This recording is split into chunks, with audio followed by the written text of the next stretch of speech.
ఓకేనా? ఓకే అమ్మా. Okay okay.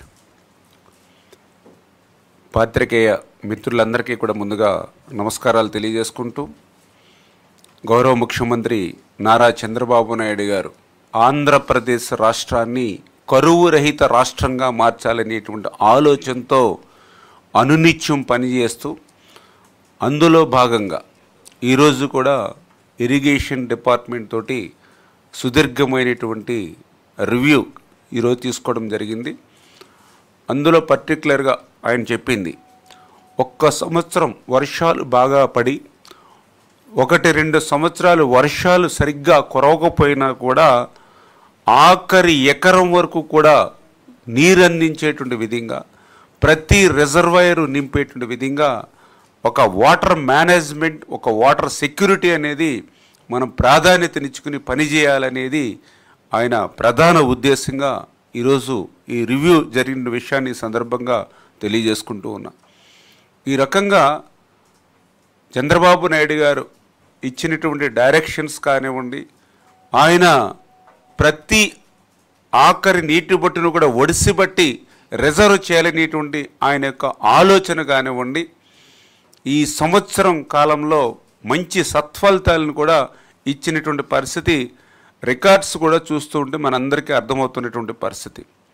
అందులో భాగంగా ఈరోజు రివ్యూలో చూస్తే, ఏదైతే ఈ రాష్ట్రంలో ఉన్నటువంటి మేజర్ అండ్ మీడియం డ్రైన్ ఏదైతే రిజర్వాయర్స్ ఉన్నాయో, ఈ మేజర్ అండ్ మీడియం రిజర్వాయర్స్ ఈరోజు చూస్తే 85.6 85.6% ఈరోజు మేజర్ అండ్ మీడియం రిజర్వాయర్స్ అన్నీ కూడా ఈ రోజుకి ఫిల్ అయినటువంటి పరిస్థితి.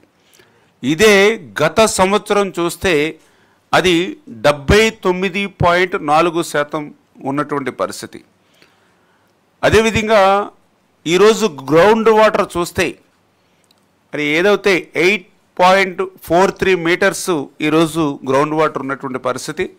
అదే లాస్ట్ ఇయర్ చూస్తే 9.68 మీటర్స్ ఉన్నటువంటి పరిస్థితి. అంటే లాస్ట్ ఇయర్ కంటే కూడా ఈరోజు గ్రౌండ్ వాటర్లో ఇంప్రూవ్ అయ్యాం. అదేవిధంగా మేజర్ అండ్ మీడియం రిజర్వాయర్స్ని నింపడంలో కూడా ఈరోజు ఇంప్రూవ్ అయ్యాం. ఈ ఇంప్రూవ్ అవడంలో కూడా ఇంకొక మేజర్, మీరందరూ కూడా, ప్రజలందరూ కూడా ఆలోచించవలసింది ఏంటంటే, ఇది జూన్ 1 నుంచి సెప్టెంబర్ 11 వరకు ఉన్నటువంటి డేటా. అంటే లాస్ట్ ఇయర్ కానీ ఈ సంవత్సరం కానీ చెప్పేది. గత సంవత్సరం జూన్ 1 నుంచి సెప్టెంబర్ 11 వరకు చూస్తే ఆ రోజు రెయిన్ఫాల్ 30.8% ప్లస్ ఉంది లాస్ట్ ఇయర్. అంటే యావరేజ్ రెయిన్ఫాల్ కంటే 30.8% రెయిన్ఫాల్ ప్లస్ ఉంది లాస్ట్ ఇయర్. ఈ సంవత్సరం చూస్తే 9% రెయిన్ఫాల్ మైనస్ ఉంది. అంటే లాస్ట్ ఇయర్ 30.8% రెయిన్ఫాల్ ప్లస్ ఉండి, ఈ సంవత్సరం రెయిన్ఫాల్ 9% మైనస్ ఉన్నప్పటికీ కూడా గత సంవత్సరం కంటే కూడా అదనంగా ఈ మేజర్ అండ్ మీడియం రిజర్వాయర్స్ని ఫిల్ చేయగలిగాం. గ్రౌండ్ వాటర్ని గత సంవత్సరం కంటే కూడా ఇంప్రూవ్ చేయగలిగాము అని అంటే అది చంద్రబాబు నాయుడు గారు ఈ సంవత్సర కాలంలో ఆయన తీసుకున్నటువంటి వాటర్ మేనేజ్మెంట్, వాటర్ సెక్యూరిటీ ఏదైతే ఉందో అది సత్ఫలితాలు ఇచ్చింది. దానికి ఈ యొక్క వర్షపాతం తక్కువ ఉన్నా కూడా ఈ రిజల్టే దానికి ఉదాహరణలు అనే విషయాన్ని ముందుగా మీ అందరికి కూడా తెలియజేసుకుంటున్నానని చెప్పి తెలియజేసుకుంటూ, ఈ రకంగా ఈ యొక్క వాటర్ మేనేజ్మెంట్ ఇంప్రూవ్మెంట్లో భాగంగా ఏదైతే మేజర్ మరి రిజర్వాయర్స్ ప్రాజెక్ట్స్ ఏవైతే ఉన్నాయో మరి వాటినన్నిటినీ కూడా మళ్ళీ ప్రక్షాళన చేసి, అంటే ఏదైతే గత 5 సంవత్సరాల వైసీపీ పాలనలో నిర్లక్ష్యానికి గురై ఆ రోజు మరి మీరందరూ కూడా చూశారు, ఒక పులిచింతల గేట్ కొట్టుకుపోయినా, అన్నమయ్య ప్రాజెక్టు కొట్టుకుపోయినా, మరి ఏదైతే గుండ్లగమ్మ గేట్లు కొట్టుకుపోయినా ప్రభుత్వంలో చలనం లేనిటువంటి పరిస్థితి గత పాలనలో మీరు చూశారు. కానీ ఈరోజు చంద్రబాబు నాయుడు గారు ఏదైతే తుంగభద్ర, ఎందుకంటే తుంగభద్ర కానీ, శ్రీశైలం కానీ, అదేవిధంగా ధవళేశ్వరం బ్యారేజీ కానీ, ఇవన్నీ కూడా మన రాష్ట్ర ఆస్తులు, ఇవన్నీ ప్రజలకి ఆస్తులు. ఇవి వీటికి ఏమాత్రం ప్రమాదం జరిగినా కూడా ఆంధ్రప్రదేశ్ రాష్ట్ర వ్యవసాయ రంగమే అతలాకుతలం అయిపోయేటువంటి పరిస్థితి. అందుచేతనే ఈరోజు గత ప్రభుత్వం మాదిరిగా కాకుండా వీటికి ప్రాధాన్యత ఇచ్చి ఏదైతే తుంగభద్ర ప్రాజెక్టుకి సంబంధించి 33 గేట్లు ప్రమాదభరితంగా ఏదైతే మరి ఉన్నాయో వాటన్నిటికీ కూడా ఆల్రెడీ 52 కోట్ల రూపాయలు నిధులు మనం మంజూరు చేసి ఉన్నాం. ఆల్రెడీ ఆ గేట్లు కూడా మరి తయారు కూడా పూర్తి అవడం జరిగింది. ఏదైతే ఈ యొక్క మాన్సూన్ సీజన్ అంటే రేపు 2026 మాన్సూన్ సీజన్ మొదలయ్యే లోపుగానే ఈ తుంగభద్రకు సంబంధించినటువంటి 33 కూడా కొత్త గేట్లను మనం పూర్తి చేసేటువంటి విధంగా చంద్రబాబు నాయుడు గారు మరి యొక్క ఆదేశించడం జరిగిందని చెప్పి మీ ద్వారా తెలియజేసుకుంటూ ఉన్నా. అదేవిధంగా మరొక మన ఆస్తి శ్రీశైలం, మన తెలుగు ప్రజలకే మరి శ్రీశైలం ప్రాజెక్టు ఒక ఆశీర్వాదం.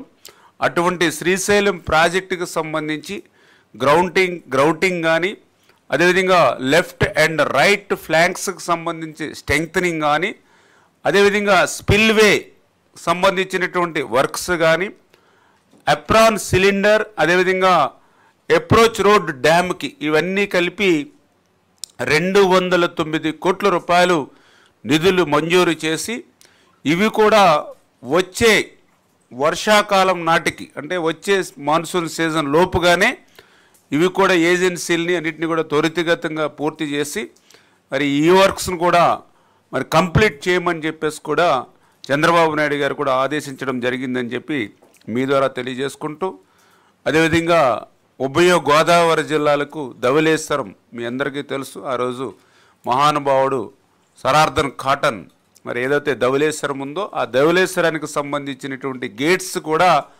అవి కూడా మరి ప్రమాద భరితంలో ఉన్నటువంటి స్థితిలో దానికి సంబంధించినటువంటి ధవళేశ్వరం గేట్స్ను కూడా మళ్ళీ మరి కొత్త గేట్లను ఏర్పాటు చేసేటువంటి విధంగా మరి దానికి కూడా 138 కోట్లు ఏదైతే ఈ ప్రభుత్వం మంజూరు చేయడం జరిగింది. దీనికి కూడా వెంటనే టెండర్స్ ఏజెన్సీలు అన్నీ ఫిక్స్ చేసి ఇవి కూడా నెక్స్ట్ సీజన్ కల్లా ధవళేశ్వరం గేట్స్ని కూడా మరి ప్రక్షాళన చేసి కంప్లీట్ చేయమని చెప్పేసి కూడా మరి చంద్రబాబు నాయుడు గారు ఆదేశించడం జరిగిందని చెప్పి కూడా తెలియజేసుకుంటూ ఉన్నా.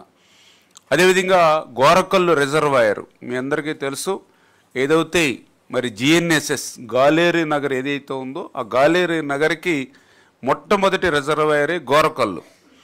ఆ గోరకల్లు రిజర్వాయర్ ఫుల్ అవుతేనే అక్కడి నుంచి అవుకు రిజర్వాయర్కి నీరు వెళ్తుంది.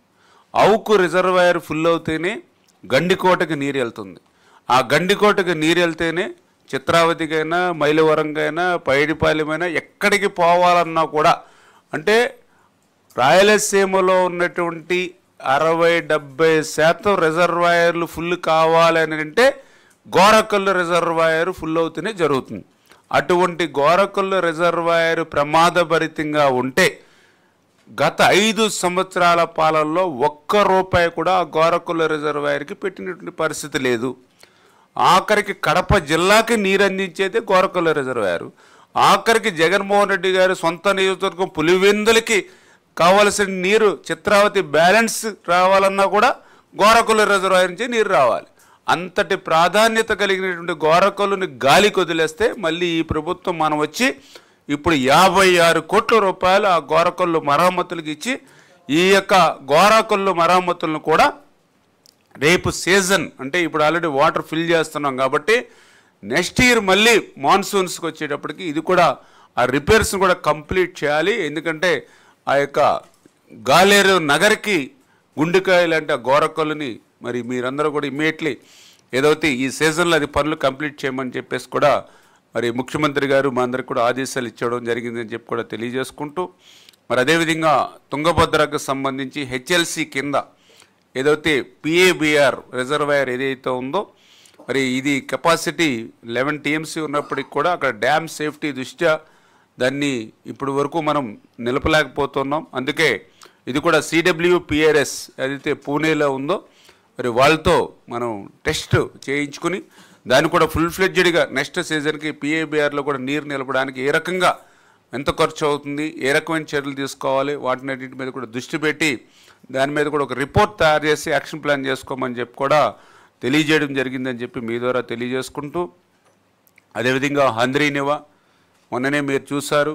గత 5 సంవత్సరాల పాలనలో చేయలేనటువంటి పని ఈ కూటమి ప్రభుత్వం వచ్చిన తర్వాత ఒక్క సంవత్సరంలోనే హంద్రీ నివాను పూర్తి చేసి మాల్యాల దగ్గర నుంచి 738 కిలోమీటర్ల దూరంకి ఆ కృష్ణా నదిని నుంచి నీరు తీసుకెళ్ళినటువంటి పరిస్థితి మీరందరూ కూడా చూశారు. ఇవాళ చంద్రబాబు నాయుడు గారు కూడా ఒక్కడే చెప్పారు, ఈవేళ ఆఖరి మైలు వరకు మనం హెచ్ఎన్ఎస్ఎస్ నుంచి నీరు తీసుకెళ్ళాము. దీనితో సరిపోదు, ఆ హెచ్ఎన్ఎస్ఎస్లో వెళ్ళేటువంటి ప్రతి కృష్ణమ్మ తల్లి నీరు ఏదైతే 19 నియోజకవర్గాలు ఏదైతే దానికి అటాచ్ అయ్యి ఉన్నాయో హెచ్ఎన్ఎస్ఎస్కి, ఆ 19 నియోజకవర్గాల్లో ఏదైతే ఇప్పుడు ఐడెంటిఫై చేసినటువంటి ట్యాంక్స్ 497 చెరువులు ఏవైతే ఇప్పుడు ఐడెంటిఫై చేసి మీరు ఉన్నారో ఆ 497 చెరువుల్ని మీరు నింపేటువంటి విధంగా ఒక ప్రోగ్రెస్ రిపోర్ట్ చేసుకుని మళ్ళీ నెక్స్ట్ మరి రివ్యూ కల్లా వాటి ప్రోగ్రెస్ మాకు తెలియజేయాలి. ఖచ్చితంగా ఈ హెచ్ఎన్ఎస్ఎస్ నీరంతా కూడా ఆఖరి మైలుకి చేరడమే కాదు, ఈ యొక్క 497 చెరువులని అంటే ఏదైతే కర్నూలు, అనంతపురం, చిత్తూరు, అదేవిధంగా మరి కడపకు సంబంధించినటువంటి 4 జిల్లాలకు సంబంధించి ఏదైతే ఉమ్మడి జిల్లాలు ఏవైతే ఉన్నాయో ఆ యొక్క అన్ని నియోజకవర్గాలకి కూడా హంద్రీ నీవా నీరు పోవాలని చెప్పి ఆయన మాకు డైరెక్షన్ ఇవ్వడం జరిగింది. అదేవిధంగా ఏదైతే హెచ్ఎన్ఎస్ఎస్కు సంబంధించి లాస్ట్ మైల్ అంటే మెయిన్ కెనాల్ ఏదైతే అడవిపల్లి రిజర్వాయర్ ఏదైతే లాస్ట్ మైల్ ఏదైతే ఉందో దాని ద్వారా అటు తిరుపతి కళ్యాణ డ్యామ్ వరకు కూడా బాలేజ రిజర్వాయర్ ఇవన్నీ కూడా అటువైపు కూడా మనం నీరు తీసుకెళ్లేటువంటి విధంగా, అదేవిధంగా ఏదైతే అనంతపూర్ జిల్లాకి అత్యంత అవసరమైనటువంటి భైరవాని తిప్ప కానీ పేరూరు లిఫ్ట్స్ కానీ ఇవన్నీ కూడా ప్రాధాన్యతనిచ్చి మనం కంప్లీట్ చేయాలి. ఎందుకంటే మెయిన్ కెనాల్ మనం కంప్లీట్ చేస్తాం కాబట్టి ఇక్కడ నుంచి ఆ యొక్క చెరువులకి నీరు అందించేటువంటి విధంగాను, అదేవిధంగా డిస్ట్రిబ్యూషన్ సిస్టమ్ను కూడా మనం డెవలప్ చేయాలనేటువంటి విధంగా ఆయన మా అందరికి కూడా ఆదేశాలు ఇవ్వడం జరిగిందని చెప్పి తెలియజేసుకుంటూ, అదేవిధంగా ఏదైతే మైనర్ ఇరిగేషన్కి సంబంధించి మరి చెరువులు ఏవైతే ఉన్నాయో ఆంధ్రప్రదేశ్ రాష్ట్రంలో మరి 38,457 చెరువులు ఏవైతే మరి ఉన్నాయో వీటన్నిటికీ కూడా మరామతులు మరి పూర్తి చేసుకుని అంటే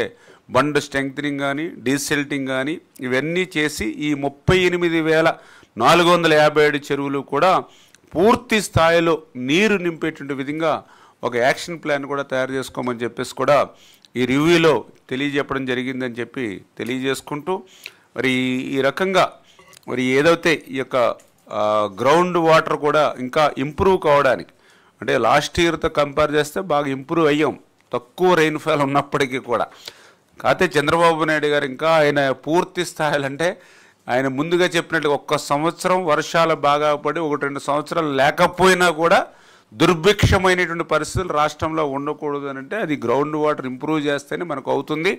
అంచేతే ఆ గ్రౌండ్ వాటర్కి సంబంధించి ఇంకా మీకు ఏదైతే చెక్ డ్యామ్స్ కానీ ఇంకా పెర్క్యులేషన్ ట్యాంక్స్ కానీ ఫార్మ్ ఫాండ్స్ కానీ అదేవిధంగా కాంటూర్ ట్రెంచ్లు కానీ ఏవైతే ఉంటాయో వాటన్నిటినీ కూడా మీరు ఎక్కడికక్కడ ఐడెంటిఫై చేసుకోండి. మీ ఇరిగేషన్ డిపార్ట్మెంట్తో పాటు ఎవరైతే కలెక్టర్స్ ఎవరైతే ఉంటారో డిస్ట్రిక్ట్ కలెక్టర్స్ కూడా వాళ్ళు కూడా అనుసంధానం చేసుకుని కలెక్టర్స్ కూడా పర్యవేక్షణలో పెట్టుకుని ఖచ్చితంగా ఈ గ్రౌండ్ వాటర్ ఇంప్రూవ్మెంట్లో ఈ చెక్ డ్యామ్స్ కానీ పెర్క్యులేషన్ డ్యామ్స్ కానీ ఏదైతే ఈ ఫార్మ్ పాండ్స్ కానీ ఏదైతే కాంటూర్ ట్రెంచ్లు కానీ ఖచ్చితంగా కలెక్టర్స్ కూడా బాధ్యత తీసుకుని ఆయా జిల్లాల్లో అక్కడ గ్రౌండ్ వాటర్ ఇంప్రూవ్ కావడానికి ఇరిగేషన్ డిపార్ట్మెంట్స్తో అనుసంధానం చేసుకుని దగ్గర ఇప్పుడున్నటువంటి ఆ గ్రౌండ్ వాటర్ని ఇంకా ఇంప్రూవ్ చేసేటువంటి విధంగా 7,762 గ్రామాలు ఏవైతే మేము ఐడెంటిఫై చేసామో గ్రౌండ్ వాటర్ ఇంప్రూవ్మెంట్కి ఆ 7,762 గ్రామాల్లో కూడా ఇంప్రూవ్మెంట్కి కలెక్టర్లతో కలిపి ఒక యాక్షన్ ప్లాన్ కూడా తయారు చేసుకోమని చెప్పడం కూడా మరి జరిగిందనే విషయాన్ని కూడా సందర్భంగా మరి తెలియజేసుకుంటూ, అదేవిధంగా ఈరోజు రివ్యూలో కూడా మరి వెలిగొండ ప్రాజెక్టు ఎందుకంటే అత్యంత వెనకబడినటువంటి ప్రకాశం జిల్లా ఫ్లోరైడ్ బాధితులు ఉన్నటువంటి జిల్లా, అటువంటి ప్రకాశం జిల్లాకు సంబంధించి ఆ వెలిగొండను కూడా ఇమీడియట్లీ మనం ఏదైతే 2026 జూన్కి మరి కంప్లీట్ చేసేటువంటి విధంగా ఆ యాక్షన్ ప్లాన్ను ఏదైతే ఉందో లక్ష్యం ఏదైతే ఉందో దానికి అనుగుణంగా పనులు ఏ రకంగా సాగుతున్నాయనే దాని మీద కూడా ఆయన రివ్యూ కూడా చేయడం జరిగింది. మళ్ళీ ఆయన కూడా చెప్పారు ఏదైతే ఆ రోజు మరి 1996 రఫ్గా ఆ ఇయర్లో చంద్రబాబు నాయుడు గారు తన పుట్టినరోజున ఆ రోజు మనం ఆ యొక్క వెలిగొండ ప్రాజెక్టుకు సంబంధించి భూమి పూజ చేసాం. ఆ రోజు నుంచి ఈ రోజు వరకు కూడా అట్లానే ఉండిపోయినటువంటి పరిస్థితి. ఇప్పటికీ ఆ పని కంప్లీట్ చేయాలని అంటే దగ్గర దగ్గర ఇంకా 2,500 కోట్ల వరకు కూడా ఇంకా ఖర్చు అవుతున్నటువంటి పరిస్థితి. ఎందుకంటే అక్కడ ఏదైతే వెలిగొండకు సంబంధించి హెడ్ వర్క్స్ ఉన్నాయి, టన్నెల్ 2లో ఇంకా బెంచింగ్ ఉంది, లైనింగ్ ఉంది. ఆ టన్నెల్ దాటిన తర్వాత ఫీడర్ కెనాల్కి సీసీ లైనింగ్ ఉంది, సీసీ వాల్ ఉంది. ఇప్పుడు టెండర్స్ పిలవాలి, ఇప్పుడు అవన్నీ కూడా ఇంకా టెండర్లు పిలవాలి. దాని తర్వాత మళ్ళీ ఏదైతే నల్లమల సాగర్ రిజర్వాయర్ ఏదైతే ఉందో మళ్ళీ అక్కడ కెనాల్ రెగ్యులేటర్స్ పనులు ఉన్నాయి. అంటే ఇంత సివిల్ వర్క్ ఉంది ఇంకా చెప్పాలంటే. దీంతోపాటు నల్లమల సాగర్లో ఇంకా అక్కడ ఏదైతే R&R ఇవ్వాలి, వాళ్ళకి దగ్గర దగ్గర 900 కోట్ల రూపాయలు R&R ఇవ్వాలి ఏదైతే వాటికి సంబంధించి. అంటే ఇంత వర్క్స్ ఉన్నా కూడా లాస్ట్ టైం మీరు చూసారు ఎన్నికల ముందు ఈ వెలిగొండకు సంబంధించి జాతికి అంకితం చేస్తున్నానని చెప్పి పెద్ద పైలాన్ ఆ రోజు అక్కడ జగన్మోహన్ రెడ్డి ఓపెన్ చేసినటువంటి పరిస్థితి. అంటే అతని మోసం దగ. మొన్న మేము కూడా చూసాం, ఏదైతే కుప్పంలో వెళ్తే అక్కడ ఉన్నటువంటి రైతులు చెప్పారు లాస్ట్ టైం కూడా సినిమా సెట్టింగ్లు వేసి, అంటే ఆ రోజు ఏదైతే అద్దె ట్యాంకర్లు తెచ్చి నీళ్లు పోసి, ఏదైతే గేట్లు అద్దె గేట్లు తెచ్చి బెంగళూరు నుంచి పూలు తెచ్చి మరి జగన్మోహన్ రెడ్డి గారు ఆ రోజు బటన్ నొక్కి ఆ ట్యాంకర్ల నీళ్లు గేట్లో వదిలి ఆయన మళ్ళీ హెలీప్యాడ్ దగ్గరికి వెళ్ళి హెలికాప్టర్ ఎక్కి ఆకాశంలోకి వెళ్ళే లోపలనే ఆ ట్యాంకర్లతో తెచ్చిన నీళ్ళన్నీ కూడా నేలలో ఇంకిపోయినటువంటి పరిస్థితి. ఆయన తెచ్చినటువంటి పూలన్నీ కూడా వాడిపోయినటువంటి పరిస్థితి వితిన్ అవర్స్లోనే. అంటే ఆ రకంగా సినిమా సెట్టింగ్స్. నెక్స్ట్ మీరు కూడా మీడియాలో చూశారు, ఆ గేట్లు కావడేమో వాళ్ళ గేట్లు వాళ్ళు పట్టుకుని పోయారు, ట్యాంకర్లు ఏమో వాళ్ళు ఎవరైతే తెచ్చారో ఆ ట్యాంకర్లన్నీ వాళ్ళు వెనక పట్టుకుపోయారు. తర్వాత చూస్తే అక్కడ ఏమీ మిగిలేటువంటి పరిస్థితి లేదు. అదేవిధంగా వెలిగొండ కూడా అదే మోసం, అదే దగ. ఇప్పుడే మీరు చెప్పాను దగ్గర దగ్గర ఇంకా 2,500 కోట్లు ఖర్చు పెడితేనే కానీ, అందులో కూడా చెప్పాలంటే చాలా క్లిష్టమైనటువంటి వర్క్స్ ఉన్నాయి టన్నెల్లో. ఇంకా మీకు లైనింగ్ వర్క్ అంటే మామూలు విషయం కాదు. ఎందుకంటే సంవత్సరాలు పడుతున్నటువంటి లైనింగ్. ఇంకా దగ్గర దగ్గర మేము వచ్చే సమయానికి 6 కిలోమీటర్ లైనింగ్ ఉంది. అంతకుముందు 11 కిలోమీటర్స్ లైనింగ్ చేయడానికి నాకు తెలుసుంటే 10-15 సంవత్సరాలు పట్టింది. 10-15 సంవత్సరాలు పట్టిన లైనింగ్ని మేము 6 కిలోమీటర్ లైనింగ్ని వితిన్ 2 ఇయర్స్లో చేయాలని అంటే ఎంత పట్టుదలగా మేము పనిచేస్తూ ఉన్నాం. అంటే అంత వర్క్ ఉన్నా కూడా ఆయన ఇంత మోసం దగా గతంలో చేసిన పరిస్థితి. అంచేత ఈ చంద్రబాబు నాయుడు గారు కూడా దీనికి ఈవేళ కూడా రివ్యూలో ఎక్కువ సమయం కేటాయించి ఈ వెలిగొండ మొత్తం A to Z ఆయన కూడా రివ్యూ చేసి ఖచ్చితంగా ఈ యొక్క 2026 కల్లా మనం దాన్ని పూర్తి చేసి నీళ్ళు ఇచ్చేటువంటి విధంగా ఆ యొక్క లక్ష్యం యాక్షన్ ప్లాన్ అనుగుణంగా పనిచేయమని చెప్పి, దాంట్లో ఎక్కడైనా ప్రతిబంధకాలు ఇక ఫైనాన్స్ డిపార్ట్మెంట్, ఎందుకంటే ఆర్థిక పరిస్థితి సహకరించినటువంటి, అంటే ఎందుకంటే మీ అందరికీ తెలుసు ఈవేళ ఇటువంటి స్థితిలో కూడా ఈ పనులన్నీ చేసుకెళ్తూ ఎక్కడ కూడా వెలిగొండకి అటువంటి ఇబ్బందులు కూడా తలెత్తకుండా ప్రయారిటీ ఇవ్వమని చెప్పేసి కూడా మరి ఆయన కూడా చెప్పడం జరిగిందని చెప్పి తెలియజేసుకుంటూ, అదేవిధంగా ఉత్తరాంధ్ర చాలా ప్రయారిటీ అని చంద్రబాబు నాయుడు గారు కూడా చాలా క్లియర్గా చెప్పారు. ఎప్పుడు కూడా ఉత్తరాంధ్ర ప్రజలు మనకు అండగా ఉన్నారు, తోడుగా ఉన్నారు. ఉత్తరాంధ్ర ప్రజలు రుణం తీర్చుకునేటువంటి విధంగా మనం ఈ సంవత్సరం నెక్స్ట్ ఇయర్ ప్రయారిటీ ఇచ్చి ఉత్తరాంధ్రలో ఉన్నటువంటి ప్రాజెక్టులు, అందులో ముఖ్యంగా ఆయన ఉన్నటువంటి అనుభవంతో, ఆ ఉత్తరాంధ్రతో ఆయనకు ఉన్నటువంటి అనుబంధంతో మాకు కూడా కొన్ని ప్రాజెక్టులు కూడా ఆయన మెన్షన్ చేయడం జరిగింది. ఏదైతే వంశధార ప్రాజెక్టు, అదేవిధంగా తోటపల్లి ప్రాజెక్టు, అదేవిధంగా వంశధార నాగావళి లింకు, అదేవిధంగా హేరమండలం లిఫ్టు, అదేవిధంగా మద్దువలస, అదేవిధంగా నాగావళి చంపావతి లింకు, అదేవిధంగా జంజావతి, అదేవిధంగా తారకరామ తీర్థసాగర్, అదేవిధంగా మహేంద్ర తన్నయ్య, ఇట్లా ఆయన ఒక 9-10 ప్రాజెక్టులు ఏవైతే ఉన్నాయో ఉత్తరాంధ్రకు సంబంధించి ఆయనే మెన్షన్ చేసి ఇమ్మీడియట్లీ ఈ ప్రాజెక్టులకు సంబంధించి ఎంత ఖర్చు అవుతుందో మీరు లెక్కింపు వేసుకుని, అంటే రిమైనింగ్ బ్యాలెన్స్ ఏదైతే పూర్తి చేయడానికి సంవత్సరాల తరబడి పూర్తి కాకుండా నిలిచిపోయినటువంటి ఇవేవైతే ప్రాజెక్టులు ఉన్నాయో వీటన్నిటికీ కూడా ఇమ్మీడియట్లీ ఎస్టిమేట్ చేసుకుని ఈ సంవత్సరం ఒక 50%, నెక్స్ట్ ఇయర్ ఒక 50%, టోటల్గా 2 సంవత్సరాల్లో ఈ యొక్క ఉత్తరాంధ్రకు సంబంధించినటువంటి ఈ 9-10 ప్రాజెక్టుని మనం పూర్తి చేసేటువంటి లక్ష్యాన్ని మీరు పెట్టుకోండి.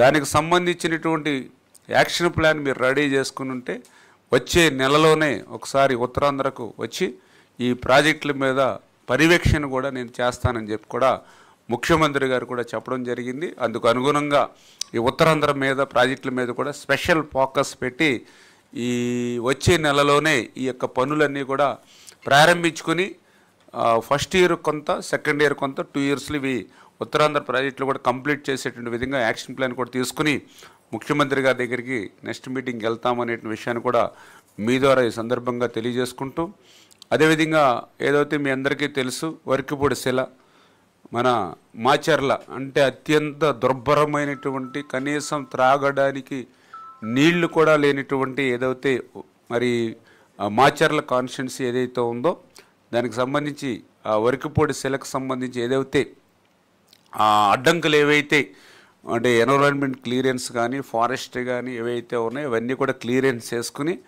ఇమీడియట్లీ అది కూడా ఈ సంవత్సరంలో మనం ఆ వర్క్స్ని అది కూడా ప్రారంభించమని చెప్పేసి కూడా ముఖ్యమంత్రి గారు ఆదేశాలు ఇచ్చారని చెప్పి తెలియజేసుకుంటూ, మరి వీటన్నిటికీతో పాటుగా మీ అందరికీ తెలుసు లిఫ్ట్ స్కీమ్స్ ఐడిసి ఈరోజు ఆంధ్రప్రదేశ్ రాష్ట్రంలో గత 5 సంవత్సరాల పాలన పాపం ఫలితంగా మరి ఐడిసి మొత్తం పడుకున్నటువంటి పరిస్థితి. ఎందుకంటే 1008 లిఫ్ట్లు ఆంధ్రప్రదేశ్ రాష్ట్రంలో ఉంటే ప్రజెంట్ 161 లిఫ్ట్లు మాత్రమే పనిచేస్తూ ఉన్నాయి. ఎంత దుర్మార్గమైనటువంటి పాలన 5 సంవత్సరాలు అనేదానికి ఇదే ఒక ఉదాహరణ. 1008 లిఫ్ట్లు ఉంటే ఈరోజు పనిచేసేది 161 లిఫ్ట్లే. 5 సంవత్సరాల్లో 5 రూపాయలు కూడా ఈ లిఫ్ట్లకు పెట్టకపోవడంతో మొత్తం లిఫ్ట్లన్నీ కూడా పడుకున్నటువంటి పరిస్థితి. లిఫ్ట్లన్నీ పడుకుంటే ఎంత మరి ఆయకట్టు దెబ్బతిందని చూస్తే ఈ యొక్క 1008 లిఫ్ట్ల ద్వారా 8,40,40,000 ఎకరాలు అంటే 8.4 లక్షల ఎకరాలకి సాగునీరు అందించేటువంటి లిఫ్ట్లు ఇవన్నీ కూడా 1008. జగన్మోహన్ రెడ్డి దెబ్బకు మరి యొక్క 613 లిఫ్ట్లు రిపేర్లు కానీ నాట్ వర్కింగ్ కానీ, దాంతో దగ్గర ఈరోజు 8 లక్షల ఎకరాలకు ఆయకట్టుకు నీరు ఇవ్వాల్సిన లిఫ్ట్లు ఈవేళ 1.1 లక్షలకు మాత్రమే ఈవేళ నీరు అందుతున్నటువంటి పరిస్థితిని ఈరోజు చంద్రబాబు నాయుడు గారు కూడా సమీక్షించడం జరిగింది. అందుకే ఆయన కూడా చాలా క్లియర్గా ఇన్స్ట్రక్షన్స్ ఇచ్చారు. మనం ఎంతో కొత్త ఆయకట్టును తీసుకొస్తున్నాం ఎంత కష్టపడి, కానీ ఉన్న ఆయకట్టును కూడా మరి గతంలో ఆయన పాలన నష్టపోయారు. మరి ఎంచేత దీనికి కూడా ప్రయారిటీ ఇచ్చి ఏదైతే ఈ రిపేర్స్ అంటే 613 లిఫ్ట్లు ఏదైతే వర్క్ చేయనిటువంటి లిఫ్ట్లు ఏవైతే ఉన్నాయో, రిపేర్స్లు ఏవైతే ఉన్నాయో, ఈ రిపేర్స్ అండ్ నాట్ వర్కింగ్ ఏదైతే 613 లిఫ్ట్లు ఏదైతే ఉన్నాయో వీటన్నిటికీ కూడా ఎస్టిమేషన్లు వేసి ఇమీడియట్లీ దాన్ని టెండర్స్ పిలిచి అవన్నీ కూడా ఈ సంవత్సరంలోనే ప్రోగ్రెస్లోకి వచ్చేలాగా చూడండి అన్నారు. అంటే దగ్గర ఒక రఫ్గా 700 కోట్ల వరకు, అంటే ఈ గత 5 సంవత్సరాల్లో ₹1 పెట్టకపోవడంతో ఈ లిఫ్ట్లన్నీ కూడా పాడవడంతో ఇప్పటివరకు ఒకేసారి లోడు అంటే రిపేర్స్ కానీ అదేవిధంగా ఆ నాట్ వర్కింగ్ ఏదైతే ఆ మోటార్స్ని మళ్ళీ రీప్లేస్మెంట్ చేయడానికి దగ్గర మన డిపార్ట్మెంట్ వారు దగ్గర 725 కోట్లు రఫ్గా ఎస్టిమేషన్ చేయడం జరిగింది. ఇమీడియట్లీ అది క్లియర్ చేసుకుని టెండర్స్కి వెళ్ళండి అని చెప్పేసి కూడా ముఖ్యమంత్రి గారు ఆదేశించడం జరిగింది. అంటే ఈరోజు మేము అధికారంలోకి వచ్చిన తర్వాత చూసాం దగ్గర ఎక్కడ చూసినా కూడా అప్పులే. మీ అందరికీ తెలుసు 14 లక్షల కోట్ల అప్పు ఆయన నెత్తి మీద పెట్టిపోయాడు. మా ఇరిగేషన్ శాఖకు సంబంధించి 18,000 కోట్లు బిల్లులో మరి బకాయి పెట్టిపోయాడు. మరి ఆ 18,000 కోట్ల బిల్లులు బకాయిలు తీర్చాలి మేము ఒక పక్కన, 2 ఆయన తెచ్చినట్టు అప్పుల మీద వడ్డీలు కట్టాలి, 3 ఇప్పుడు మళ్ళీ కొత్తగా ఈ ప్రాజెక్టులు, రిజర్వాయర్లు, చెరువులు, మరి ఐడిసి లిఫ్ట్లు ఇవన్నీ మళ్ళీ పనులు చేయాలి. ప్రజలు కూడా అర్థం చేసుకోవాలి, మనము ఇచ్చేటువంటి ఓటు నిర్మాణం వైపు పోవాలి, అంతే తప్ప మనం ఇచ్చేటువంటి ఓటు విధ్వంసం వైపు పోకూడదు. 2019లో మీరు ఇచ్చినటువంటి ఓటు విధ్వంసం వైపు పోయింది. అందుకే 5 సంవత్సరాలు వాళ్ళ పాలన 20 సంవత్సరాలు వెనక్కి తీసుకుపోయింది. దానికి పెద్దగా ఎక్కువ ఉదాహరణలు అక్కర్లే, ఈ ఐడిసి ఒక ఉదాహరణ. 5 సంవత్సరాలు వాళ్ళకి అధికారం ఇచ్చినటువంటి పాపానికి 1008 లిఫ్ట్లు ఉంటే 161 లిఫ్ట్లు ఈరోజు పనిచేస్తున్నాయంటే వాళ్ళు ఎంత పాపం మనకి ఇవాళ శాపంగా మారినటువంటి పరిస్థితి. ఈవేళ మళ్ళీ ఆ లిఫ్ట్లు బాగు చేసుకోవడానికి, వాటిని మళ్ళీ రీప్లేస్మెంట్ చేసుకోవడానికి 725 కోట్లు ఈరోజు అవసరం అవుతుందని అంటే ఎంత భారం పడుతుంది ఇవాళ ఈ ప్రభుత్వానికి. అంటే అది కూడా ఎటువంటి పరిస్థితుల్లో 14,000 కోట్ల అప్పు ఈ రాష్ట్రం నెత్తి మీద పెట్టినటువంటి పరిస్థితుల్లో, 18,000 కోట్లు ఇరిగేషన్ బకాయిలు మా నెత్తి మీద పెట్టినటువంటి పరిస్థితుల్లో కూడా ఇటువంటి నిర్ణయాలు తీసుకుంటున్నాము అని అంటే పనిచేయడానికి కంచులో గొప్ప ఇవాళ పరిపాలన దక్షత ఉన్నటువంటి వ్యక్తి ఈరోజు ముఖ్యమంత్రిగా చంద్రబాబు నాయుడు గారు ఉండడం, ఆయనకు అండగా పవన్ కళ్యాణ్ గారు, వీళ్ళిద్దరికీ తోడుగా నరేంద్ర మోడీ గారు ఉండడం వల్ల ఇటువంటి క్లిష్టమైనటువంటి కాలంలో కూడా, ఆర్థికమైనటువంటి పరిస్థితి ఇంత దుర్భరంగా ఉన్నటువంటి స్థితిలో కూడా ఇంత కార్యక్రమాలు మన డిపార్ట్మెంట్ తీసుకుంటున్నామనంటే మరి వారి పరిపాలన దక్షత అనే విషయాన్ని సందర్భంగా గుర్తు చేస్తూ, అందుచేతే ఈ యొక్క ఏదైతే రివ్యూలో మరి వాళ్ళు ఇచ్చినటువంటి చంద్రబాబు నాయుడు గారు ఇచ్చిన ఆదేశాలు ఏవైతే ఉన్నాయో, డైరెక్షన్స్ ఏవైతే ఉన్నాయో వాటినన్నింటినీ కూడా ఆచరణలో పెట్టేటువంటి విధంగా మరి వీటినన్నింటినీ మరి తీసుకుని ఆయన యొక్క ఆశయం, ఆయన లక్ష్యం ఏదైతే ప్రతి నీటి బుట్టిని కూడా ఒడిసిపెట్టి ఆఖరి ఎకరం వరకు తీసుకెళ్ళాలి, ఒక సంవత్సరం వర్షాలు బాగా రాకపోయినా కూడా కరువు అనేది రాష్ట్రంలో ఉండకూడదు అనేటువంటి ఆయన ఆలోచన, వాటర్ మేనేజ్మెంట్, వాటర్ సెక్యూరిటీ ఏదైతే ఉందో దానికి అనుగుణంగా పనిచేస్తామని చెప్పి మీ ద్వారా అందరికి కూడా తెలియజేసుకుంటూ ఉన్నాం.